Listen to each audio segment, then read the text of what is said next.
thinking of yourself as a business first and foremost is vital. And you're seeing a lot of athletes do that. It could be media, it could be marketing, it could be real estate, it could be venture capital, it could be angel investing. Are you leveraging the fact that you are a professional athlete to then lead to other opportunities?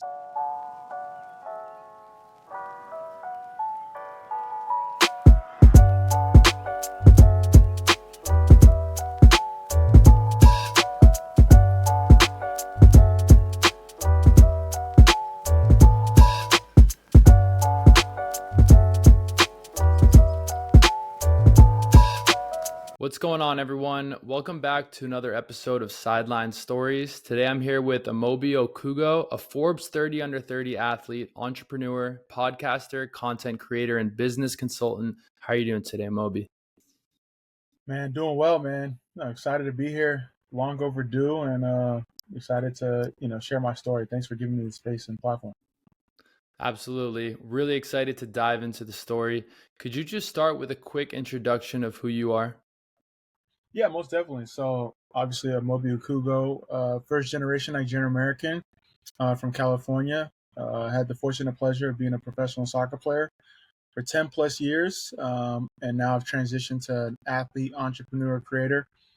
I like to define myself as like a facilitator, so help facilitate growth across business, marketing, uh, creators, sports, specifically soccer, and just try to put people together, try to ideate on different ideas and strategize on how to be efficient. That's kind of it. Like to stay involved in a bunch of different things, but hopefully I'm creating some impact along the way. How do you think the MLS and the sport of soccer has grown in the United States in the past 20 or so years, let's say since 2000? Yeah, that's great. So like, yeah, 2000 is probably around the time I started like playing competitive soccer. Yeah, like yeah, around 9, 10 years old. So wow, I'm aging myself. So yeah, that's when I started playing competitive soccer. 2010 was when I went pro, and now, yeah, it's completely changed, and it's only going to continue to grow. You're seeing now, whereas I was one of the players that left school early, like as a freshman.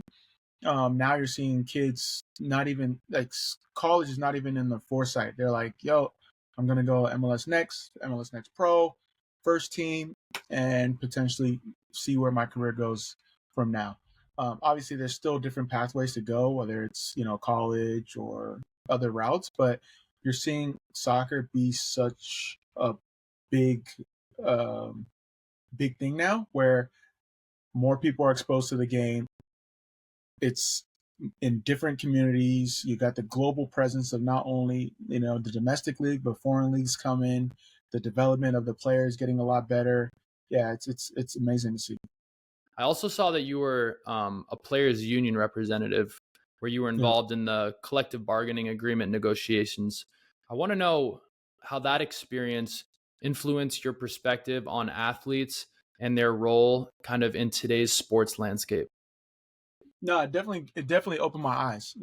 Obviously when you first come into the league or you first get into playing, you're just like, all right, I'm good at this sport, or I just want to have fun. But then when you start getting paid for it, you start seeing that there's a business around it, and some decisions are made, and you're like perplexed. But now when you get to see the other side, or you see what's under the hood, then you see all the intricate details of why one decision leads to an action leads to a consequence leads to reward, risk, all that stuff. So when I was part of the players union as a rep, I was able not only to be a leader for my fellow players and help be kind of the liaison between what was going on between the owners and our CBA, but also understand like the business intricacies of what makes in our case MLS and USL work.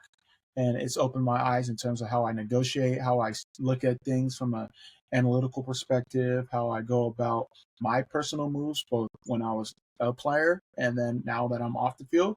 And it just Mm. wants you to think at things from like an overview level and not just like in it. You got to see it from the outside looking in, from the other point of view, from inside, and kind of go from there. Absolutely. And I know, with Serve Consulting especially, you have some really clear and helpful frameworks that help athletes understand that, in today's world, a soccer player is more than just someone who laces up their cleats and tries to, score goals and win games. So and we often hear in today's world, athletes are, more than an athlete. So how do you think, especially since, your years as a professional athlete and then in the years since then, how do you think the role and capabilities of an athlete has changed in recent years?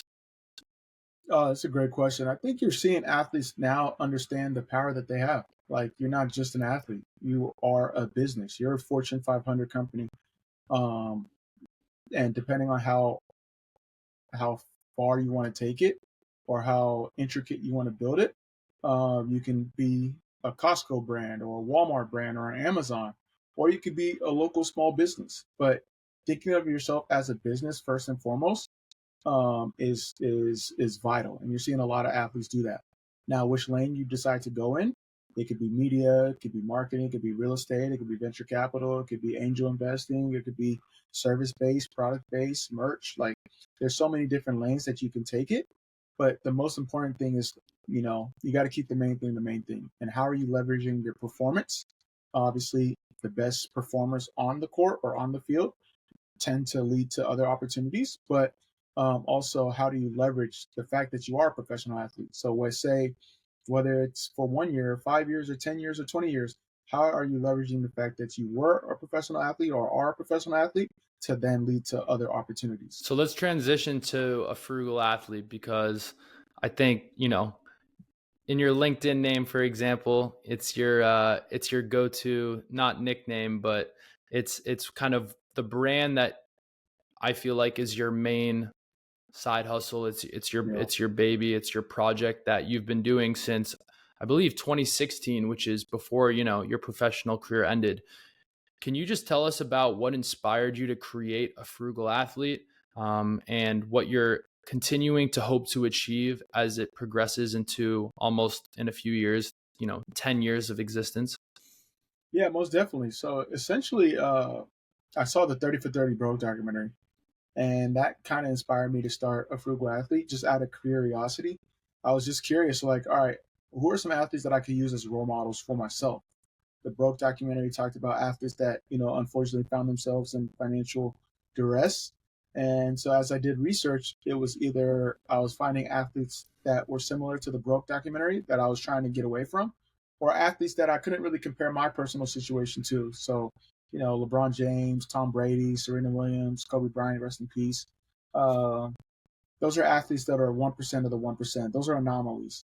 And while you can definitely take principles from what they've done on the business side, I wanted to have more realistic examples and roadmaps of athletes that were of a similar platform, like myself, that were doing it the right way when it comes to their money and how they leverage their capital and their career.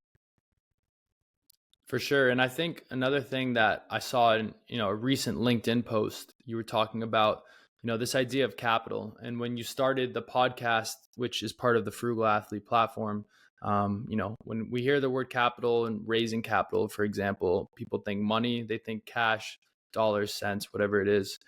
But you talked a little bit about the idea of other types of capital, like social capital, intellectual capital, network capital.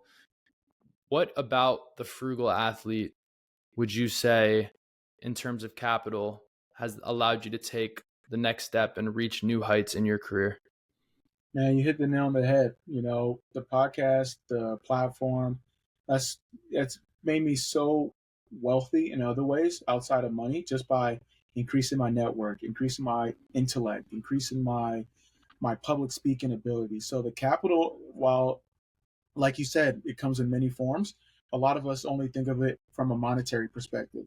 Whereas now, because of the platform I've created through Frugal Athlete, I've been able to establish, other forms of capital that will help me eventually get to the money or the opportunity that I hope to hopefully obtain. At this time, we just want to say, if there's anything else that we didn't get to, the floor is yours. And if you could let people know where to find you and follow along on your journey.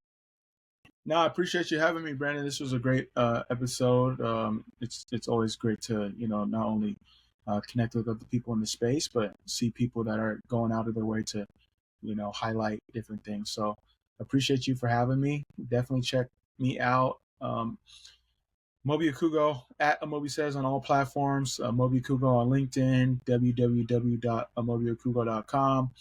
Check out Surf Consulting. Check out A Frugal Athlete.